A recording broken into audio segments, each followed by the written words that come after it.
Olá, muito bom dia. Muito obrigado mais uma vez pela sua companhia.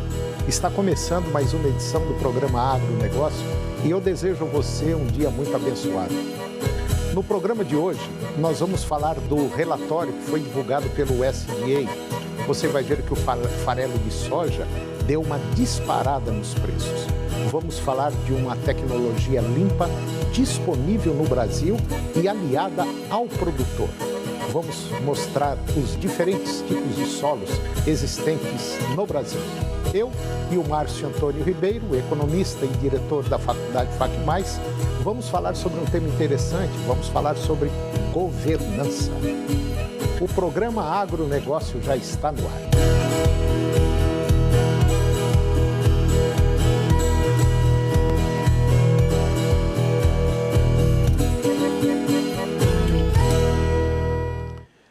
Eu começo o programa de hoje falando sobre os diferentes tipos de solos existentes no Brasil. Dados do mapa de potencialidade natural das terras do Brasil, que foi divulgado agora pelo Instituto Brasileiro de Geografia e Estatística, o IBGE, o Brasil possui mais de 500 tipos de solos existentes ao todo.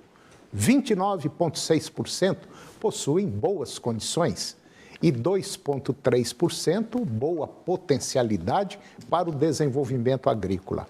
Outros 33,5% apresentam potencialidade moderada com problemas relativamente fáceis de serem corrigidos.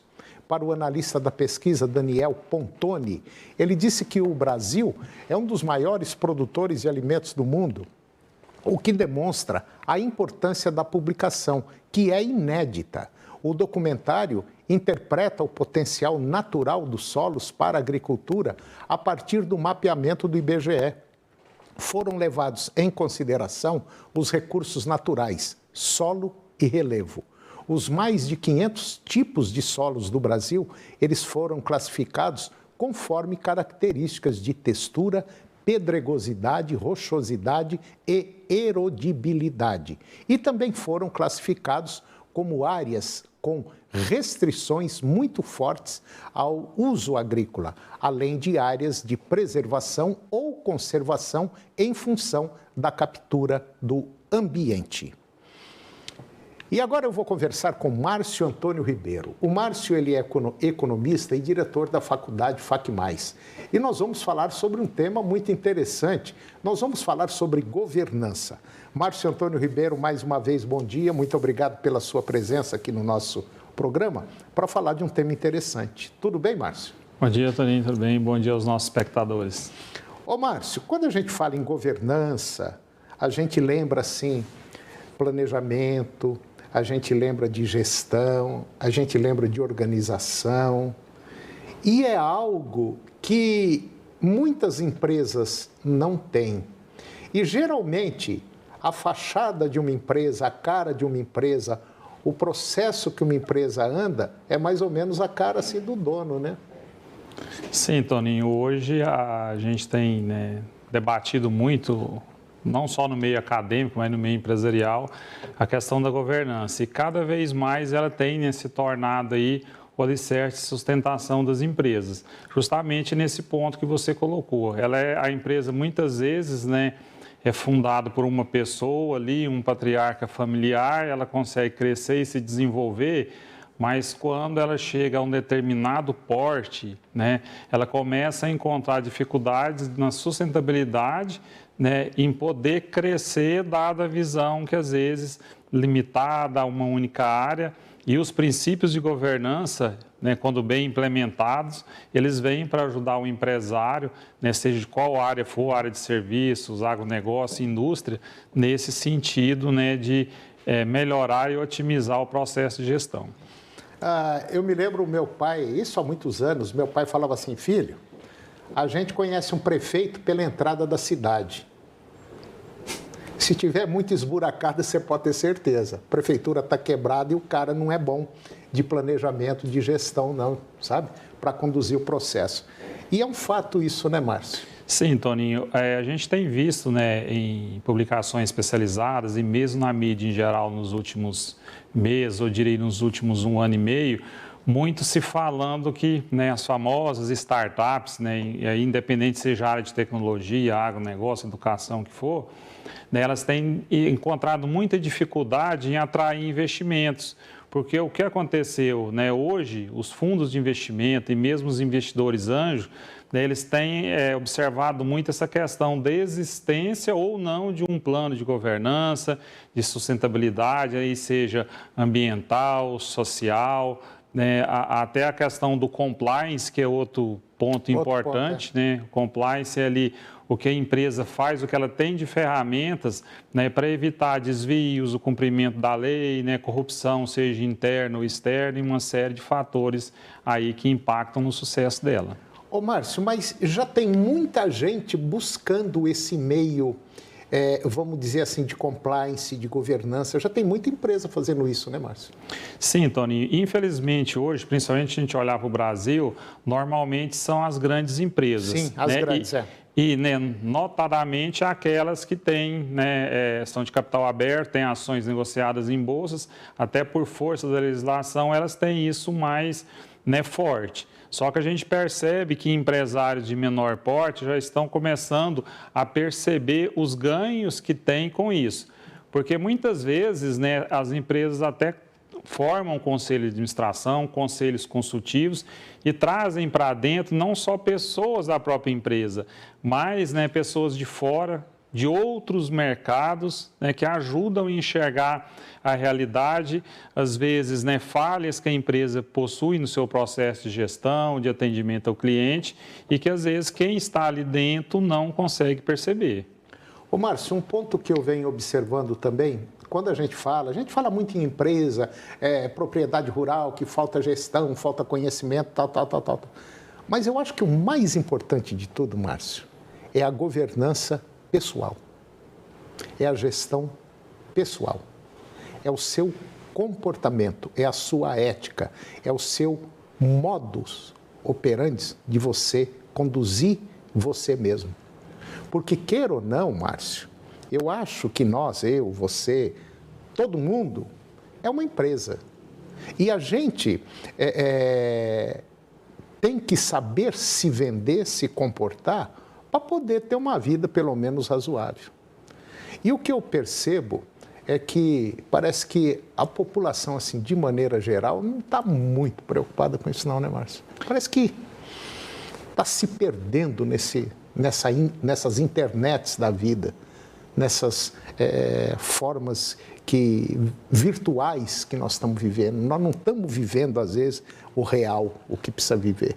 Sim, Toninho, a governança, a gestão, ela precisa começar na própria família, da própria pessoa. Da própria pessoa. A partir do momento que você não, né, estabelece ali princípios de governança na sua própria vida, dificilmente você vai conseguir, né, colocar isso aí no trabalho. Né, e como você colocou, né, isso vai para todas as áreas. Se a gente for trazer para o agronegócio, né, na gestão de uma propriedade rural, né, se eu estou cumprindo as regras ambientais, né, a questão de uso de defensivos, né, existe a maneira correta. A gente vê muita crítica hoje ao uso de defensivos, mas ele, quando utilizado da maneira correta, né, ali cumprindo aquilo que manda a legislação, né, que seria ali adotar o princípio de governança, o compliance, as regras, né, o princípio social e ambiental, ele pode ser utilizado. Estou colocando um exemplo, mas, sim, claro, né, dentro das empresas, de uma forma geral, isso é muito importante. Por isso que se tem, né, a gente vê mesmo, né, empresas menores no interior do Brasil já criando conselhos de administração, às vezes, né, ainda de forma incipiente, com pessoas apenas da própria empresa ou da família, e já algumas mais avançadas trazendo pessoas de fora, né, para ajudar aí nesse modelo, o processo de gestão. E tem um detalhe, né, Márcio? A própria população, o próprio andamento, o desenrolar, não só da cidade, do município, como do estado, do país e do próprio planeta, força a gente a fazer isso, né? Sim, Tony, e os próprios governos, né? O princípio de governança, ele deveria nascer dentro do governo, que é quem mais tem que prestar conta dentro daquilo. Quem é que tem que dar o exemplo, né? E, na verdade, a gente já está vendo aí que... Bom... Vamos deixar para lá, né? Porque... Sim, e isso hoje, toda empresa, todo negócio, né, ele tem ali são os stakeholders que a gente coloca, Sim. que são, né, os grupos de interesse da empresa. E você tem cliente, fornecedor, os próprios colaboradores, né, o governo. Então, quando você tem governança, dá transparência, isso facilita até para bancos, liberação de crédito, uma série de outros fatores, né, que o empresário às vezes encontra dificuldade, mas porque não existe uma transparência, né, de que rumo vai fazer. Um exemplo nas empresas de capital aberto na Bolsa. Você vai pôr dinheiro naquela empresa, você quer saber qual que é o plano, o projeto, o que querem fazer, né, quanto paga de dividendos, juro, e isso, né, nas empresas menores também, né, para o próprio empresário, para a família, para os colaboradores, isso é algo, né, que tende a ser positivo. A mesma coisa acontece num país. As empresas de fora, por exemplo, que investem em vários países, o que elas buscam? Ela não busca só porque é bonito estar em outro país. Não, elas querem dinheiro, elas querem ganhar. E elas analisam o comportamento governamental daquele país. Se ele oferece condições, se ele é um país sério, ele é um país que está evoluindo, a turma vem e coloca dinheiro aqui dentro. Agora, se não se vê que vai correr risco, mas os caras nem entram, né, Márcio? Sim, Toninho. Não é assim que funciona? Assim que funciona. Nas empresas, da mesma forma. Né? Se você não provar que você tem capacidade de retornar aquele investimento que foi feito, você não vai conseguir atrair. Verdade. Bom, Márcio, mais uma vez, muito obrigado pela sua presença. Eu acho que esse tipo de conversa que a gente tem que ter basicamente direto aqui dentro do programa, porque é através dessas conversas que a gente vai alimentando e passando para frente, e a coisa vai andando, e é assim que vai melhorando as coisas. Sim, Toninho. Muito obrigado, um grande abraço. E só para você ter uma ideia, você que está nos acompanhando, o Márcio, ele é diretor de uma faculdade que começou pequenininha, começou no interior de Goiás. Hoje, a faculdade cresceu muito e já está em outro estado, entendeu? O que é isso aí? É seriedade. Toca a coisa com seriedade, com honestidade, com ética, que o negócio vai para frente. É isso, né? Sim, isso mesmo, Toninho. Essa é a mensagem. Essa é a mensagem. Márcio, obrigado. À disposição, Toninho. E depois do intervalo, nós vamos falar do relatório que foi divulgado pelo SDA e você vai ver que o farelo de soja deu uma disparada nos preços. E vamos falar também de uma tecnologia limpa disponível no Brasil e ela é aliada principalmente de produtores orgânicos. Nós voltamos já, é um minuto só.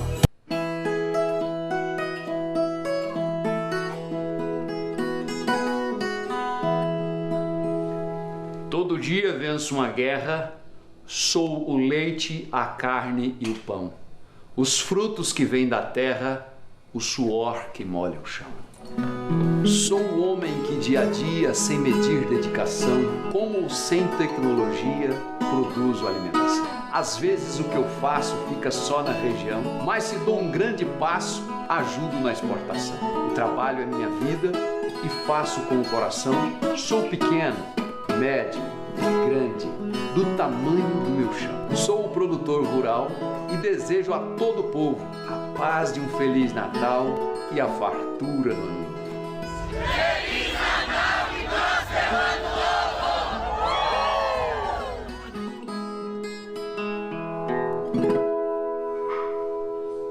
Ai, gente, eu pensava que esse negócio de tecnologia não era pra mim.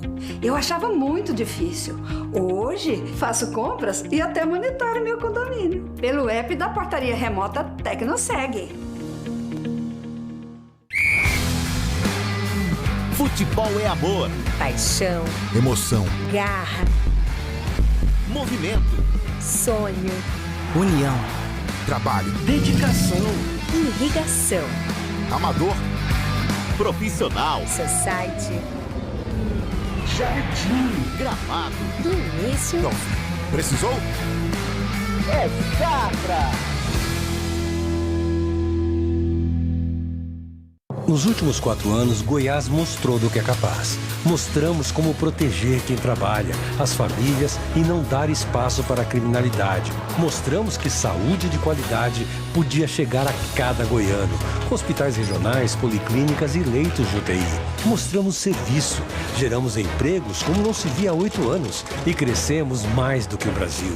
Mostramos resultado com nossos estudantes e professores, levando Goiás ao topo da educação. Mostramos compromisso para romper com o ciclo da pobreza e fizemos a maior política de transformação social da nossa história. Mostramos que estradas, pontes e soluções de transporte aproximam as pessoas de uma vida melhor. Mostramos que ao olhar por todos e cada um, dá para seguir em frente, sem deixar ninguém para trás. Por tudo isso, o governo de Goiás quer mostrar sua gratidão a cada goiano e deixar avisado, em 2023, Goiás vai mostrar muito mais.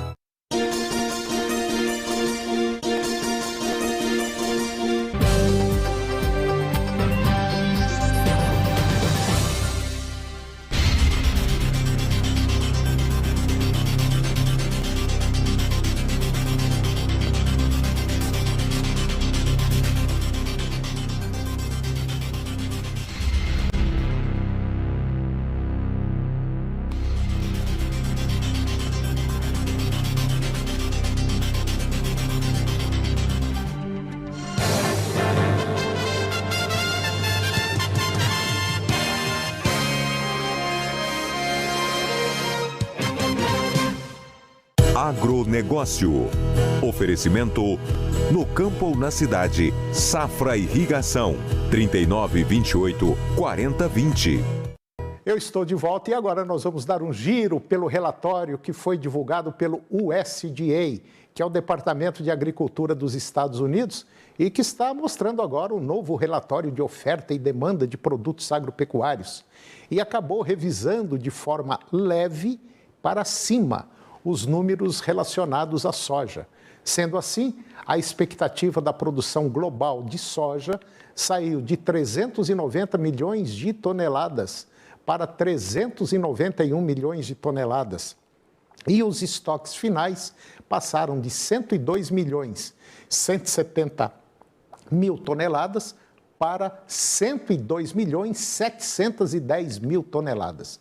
Para o Brasil, apenas os estoques finais sofreram alteração, passando de 31 milhões de toneladas para 31 milhões e 700 mil toneladas, com a produção permanecendo em 152 milhões de toneladas e as exportações batendo aí na casa de 89 milhões. Lá na Argentina, a produção deve permanecer em 49,5 milhões de toneladas, com estoques finais recuando de 24 milhões para 23,5 milhões de toneladas e as exportações subindo de 7,2 milhões de toneladas para 7,7 milhões de toneladas. E agora você vai ver que o farelo de soja ele deu uma disparada nos preços.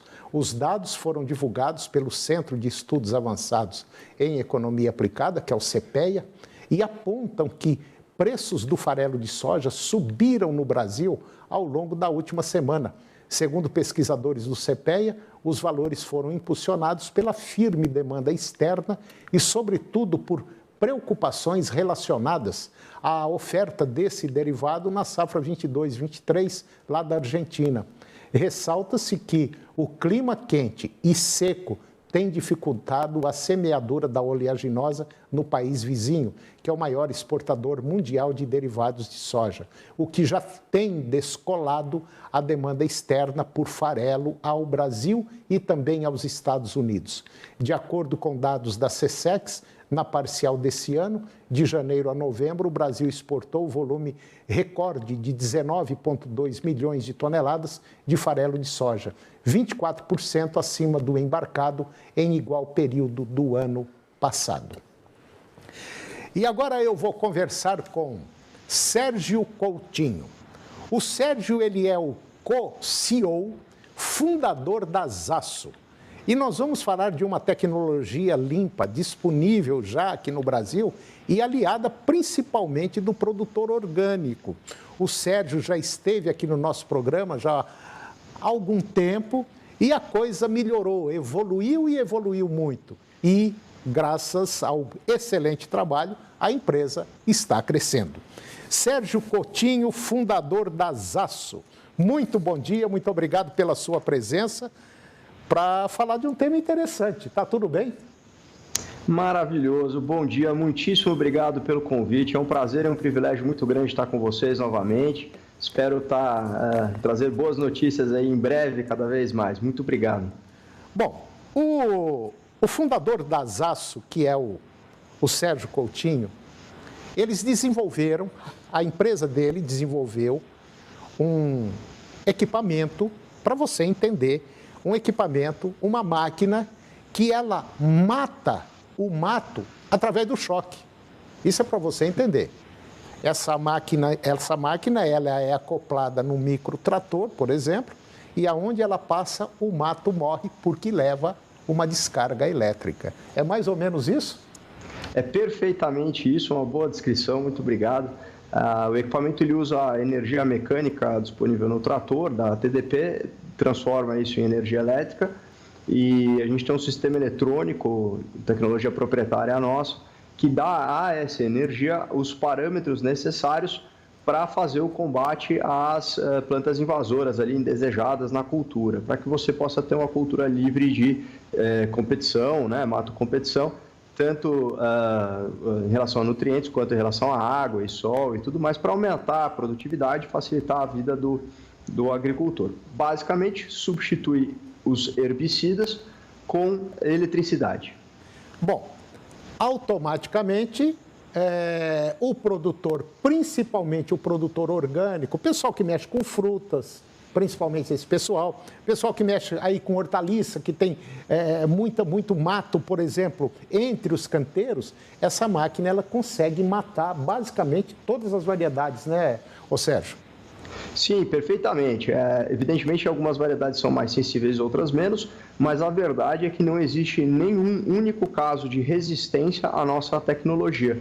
E, como você sabe, a resistência de plantas é um grande problema para os agricultores tradicionais que não conseguem mais usar os mesmos herbicidas porque as plantas, enfim, não morrem mais. E na agricultura orgânica a gente tem uma vantagem competitiva de custo muito significativa frente aos outros meios, né?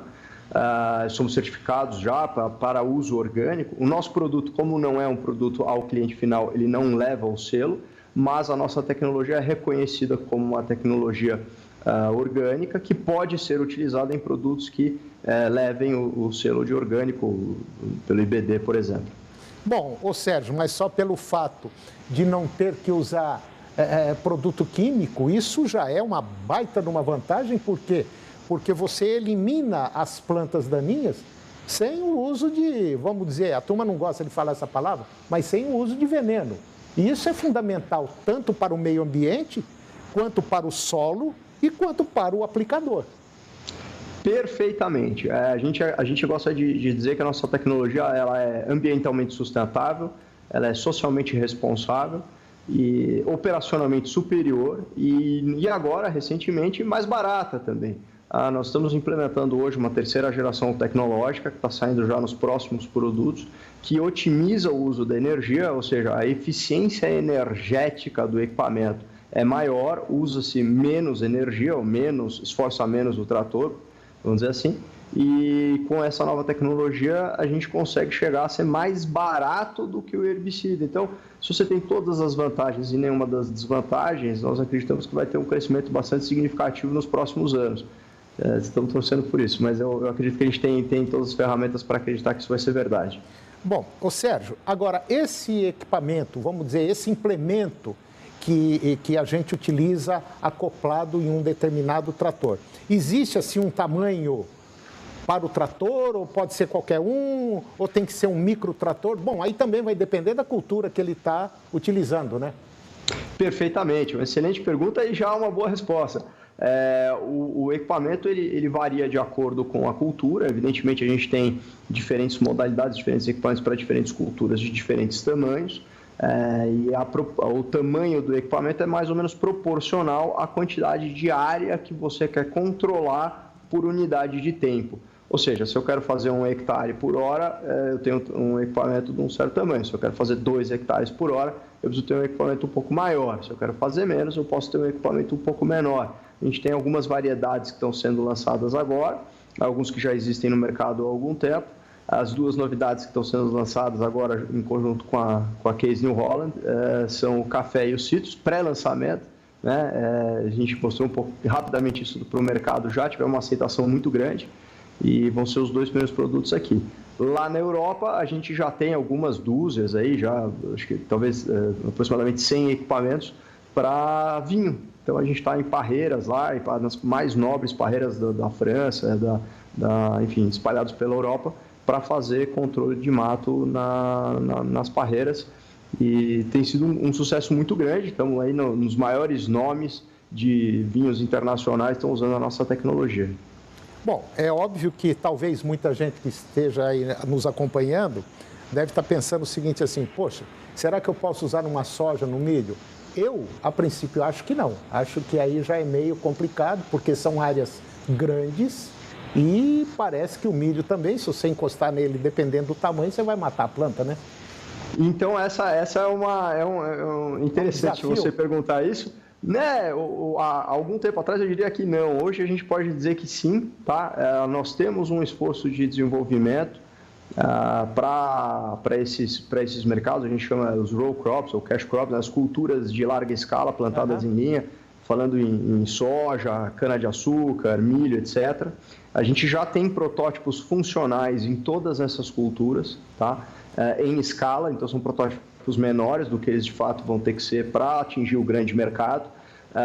No caso específico da cana-de-açúcar, inclusive comerciais já, ou seja, equipamentos rodando comercialmente, poucos ainda com caráter de protótipo, mas já funcionando comercialmente, inclusive fora do Brasil também, e um esforço de desenvolvimento muito significativo para soja, algodão, e o milho ficou um pouquinho mais para frente, mas os primeiros que devem sair vão ser soja e algodão, aí estamos falando aí de mais ou menos 1 ou 2 anos para frente, e talvez um pouquinho mais, um pouquinho menos. O desenvolvimento é sempre desafiador dar datas, né? Mas enfim. E a gente está bastante entusiasmado com isso. Tivemos excelentes resultados de controle pré-plantio, entrelinha, inclusive dessecação pré-colheita, até mesmo da soja, sem perda de grãos. Então a gente consegue dessecar a soja para a colheita sem perder grão, sem perder produtividade e aumentar a produtividade porque a gente controla plantas que os herbicidas tradicionais não controlam. Então mesmo nesses casos a gente tem tido resultados bastante promissores. Era exatamente a pergunta que eu ia fazer. Já que ela mata o mato e a gente, em determinado estágio da soja, você mata a soja para limpar a soja, eu pensei o seguinte, deve dar um choque nela, mata a planta e você não vai precisar dessecar. Bom, exatamente. E você respondeu a pergunta aí. É um negócio altamente interessante. A gente está muito feliz. Evidentemente, as características de operação mudam um pouco. A soja é uma planta extremamente sensível à nossa tecnologia. A gente pode, inclusive, aproximar os eletrodos, porque ela morre bem fácil, então você aumenta ainda mais a eficiência energética, pode andar mais rápido. A gente usou para esse desenvolvimento, eu não tenho nem vídeo, né? Eu estou te contando uma novidade assim. Não, mas essa novidade você vai contar daqui a alguns dias. Você pode mandar o material para nós aqui que a gente vai divulgar. Isso aí legal. É um baita do negócio. Você pode ter certeza que a porta aqui do nosso programa tá tudo escancarado aqui para vocês, tá bom? Não, muitíssimo obrigado. Falou. Já teremos produtos para isso em talvez 1 ou 2 anos, mas os desenvolvimentos já estão sendo feitos e a técnica está comprovada, os protótipos são funcionais. A gente fez trabalhos com institutos de pesquisa terceiros para validar e os resultados são muito promissores, inclusive no caso da dessecação. Eu não duvido não, tenho certeza absoluta. O que você já mostrou aqui para nós já é sensacional. Sérgio, mais uma vez, muito obrigado pela sua presença, muito obrigado mesmo. Sucesso aí na Zaço e daqui uns dias eu tenho certeza que você vai estar de volta aqui. Um grande abraço e obrigado. Um grande abraço, muito obrigado, um prazer estar com vocês. Falou, tchau. E o programa de hoje chegou ao fim. E eu termino o nosso programa com a seguinte frase: a alegria está na luta, na tentativa, no sofrimento envolvido e não na vitória propriamente dita. Muito obrigado pela sua companhia, que Deus os abençoe e até o próximo programa. TV Serra Dourada SBT Goiânia. O jornalismo a serviço da comunidade em todos os momentos. Daqui a pouco, no Jornal do Meio-Dia. A seguir, Primeiro Impacto Continuação.